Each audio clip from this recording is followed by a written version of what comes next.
Hey boys and girls, it's me, Miss Drury, one of your reading teachers. We are going to be doing our second read aloud of the week, practicing the same skills that you practiced from the video from Miss Raina. And you will be able to use this read aloud on Wednesday and Thursday of this week. I have my little friend here to listen to my story. And then I have you friends at home listening to the story as well. So the name of this story is called Billie and the Brilliant Bubble. And it is by Tara Treviso. And the story is kind of interesting. But before we do that, we're going to kind of talk about the same things that Miss Raina talked about as to what makes a good reader. A good reader reads the whole entire time, pauses every once in a while to check to see if they understand what they're reading. And they ask questions along the way, just like you would like in a movie. When you know that some kind of music comes on or something happens, you're like, uh-oh, what's going to happen next? Or make a prediction. You might say, oh, I think this is going to happen. Based off of what's going on with the characters in the movie, the same thing happens in fiction storybooks. It follows a storyline, beginning, middle, end. A lot of times in these kind of books, you learn something from it, which is called a moral. Making connections is super easy if you practice it. 3 different kind of connections that you can make is a text-to-text connection, meaning that you read this and you think, oh my gosh, this reminds me of another kind of book that I was reading. A text-to-self connection, which, like Miss Raina said, was one that you would probably, you relate it to yourself, and I think you'll definitely have some in this particular book. Or text-to-world, like how does this text have to do with something that's happening in the world right now? So these are going to be things that you're going to be doing over the next couple of days. And so as we read this book, I would like for you guys to stop every once in a while and think, what is it that's going to happen? What is it going to be about? So in just a minute, I am going to read the story to you, and I hope you enjoy it. Okay, so today's book is called Billie and the Brilliant Bubble.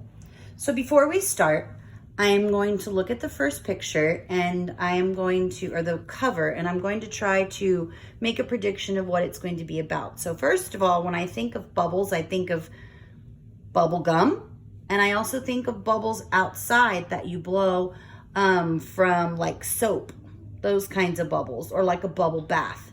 So I don't know if this is going to be about her blowing a very big bubble. I'm not sure. But as I flip through the book, and I don't want to read the words, I just want to flip through the book. So now I see it looks more like a soap bubble, but she's got this bubble around her. This must be the main character. So, oh, there's bubbles. Okay, she's still in this bubble. So I'm starting to think that it has to do with her wanting to stay away from people. Maybe not in a bad way, but staying away from people. I see there's still a bubble. Oh, there's masks. Okay, I can already kind of start thinking that has kind of a connection with some stuff. And then the end of it still, now everybody has a bubble. So is it contagious? Is this her being sick? Or it doesn't really look like she's sick. So I'm wondering what it's going to be about. So that's what catches the reader's attention. So now I'm going to actually read the story. Social Distancing for Children, authored by Tara Treviso, illustrated by Basma Ahmed. This is Billie. One day, Billie was at her favorite place, the park, swinging as she watched the beautiful butterflies nearby. A kickball rolled toward her. 2 children walked over to pick it up. "Hello, I'm Billie," she said with a friendly smile. "Hi, Billie, I'm Carly, and this is my brother Cameron." Cameron continued to walk toward the ball which continued to roll toward Billie. "I can help you with your ball," Billie said. "Please stay here, and I will kick it to you so I don't pop my bubble."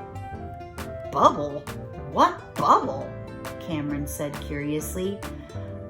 Billie, we don't see a bubble," Carly said. "Well, technically it's imaginary," Billie giggled, "but it's there." Why do you think we have an imaginary, or why do you have an imaginary bubble?" Cameron asked. Billie happily told her new friends about her bubble. "Each morning when I leave my house, I step into my bubble. It keeps me clean, safe, and germ-free during the day. When I go home, I step out of my bubble and wash my hands. Do you like bubbles?" "Of course we do. I love to blow bubbles," Carly said. "I like to pop bubbles," Cameron added. The children laughed as they thought about the last time they blew bubbles. So I'm already thinking that those are the kind of bubbles I was thinking about, and those are the kind of bubbles that they're thinking about too. So, and a connection is I like bubble gum, and I know that my kids like, my little 7-year-old likes bubbles. So Cameron was curious and wanted to know more. What can you do in a bubble? Billie was eager to continue sharing. "Being inside a bubble doesn't keep me from doing anything really. It just means that I keep a little more distance from other people when I'm not home." Make another connection because I feel like that's happening right now in the world. That's text to world because the book is having to do with the real world. "I can play outside," but she remains in her bubble. "I can play inside. I even go to parties in my bubble." Wonder why nobody else has them. See how I'm asking myself questions? "Are you allowed to take your bubble to school?" asked Carly. "Oh yes, I sure am. I also take it to dance lessons, restaurants, and the beach. Most importantly, the bubble keeps me and all the people around me healthy. You see, any germs that I have stay in my bubble, so I don't get anyone else sick. And that's really smart. And the germs that other people have stay outside my bubble, so they don't get me sick." Carly nodded her head. "That makes sense. It reminds me of when Mom told us to wave goodbye to Aiden and Sage instead of hugging them. Do you remember that, Cameron?" "Oh yeah, that's right," Cameron replied. "Or when my teacher reminds us to stay 6 feet apart when we walk to the library." He added, "Germs are yucky and make us sick. I stopped sucking my thumb so I don't get germs in my mouth." Ooh, I never thought of that. A lot of babies do that, so that's probably something that they need to stop. "But don't you get sad when you can't hug your mommy or daddy?"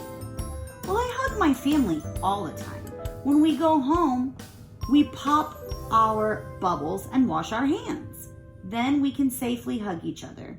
And when everyone is healthy, we have Grandma and Grandpa over so we can hug them too. But see, they're still wearing masks to be careful." And that reminds me of what's going on right now with COVID-19. That is a text to world connection as well. "I wish I could have a bubble," Carly whispered quietly. "You can, Carly. My mommy taught me how to make bubbles for other people. Would you like one?" Carly quickly replied, "Pretty please, with sugar on top." "I'd like one too, please," Cameron chimed in. Then Billie zippered an imaginary zipper in front of Carly from her head down to her toes. "Step in." Carly stepped into the bubble, 1 foot at a time. "This is fun," she said with a chuckle. Then it was Cameron's turn. As he stepped in, he pretended to touch the top of his new bubble.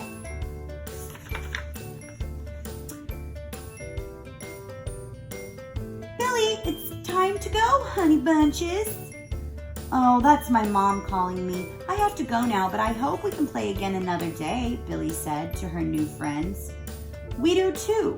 Thank you for telling us about your imaginary bubble, Cameron said. Now we can stay healthy like you. The children smiled as they waved goodbye from their bubbles. The end. All right. Okay, so now that you've read the story, I'm sure that when you stop and think about it, there are so many different things that you can actually connect to this book. During the book, I asked questions. So if you want to listen to the story again, maybe you have different questions when you're looking at the pictures, listening to the words. And then after reading, what else do you want to know? Like, what else do you have to ask? So when you get your graphic organizer, that's before, during, and after reading organizer for Wednesday, that's what you're going to think about. You're going to, before, we've already actually, you will have already done that part. During, while you're listening to the book, stop the video and write what's going on during the story. What are you thinking? What's going on? What connections? What's happening? And then after, what do you want to learn now? Is there anything else that you want to learn about because of this? Okay. And then for Thursday, it's really just all about connections. Is there a book that reminds you of this? Can you connect this to the invisible string somehow? I can, because it's about missing people too. She missed her grandma and grandpa, and she wanted to hug them. She wanted to hug people. And in the invisible string, sometimes we want to hug people, but we can't because they may not be there. Think about those things. Okay? I hope that you enjoyed this story. I hope that you learned something. If you have any questions, please don't hesitate to ask. And we're here for you. We care about you. We're here for you from a distance, but we love you, care about you. Peace out.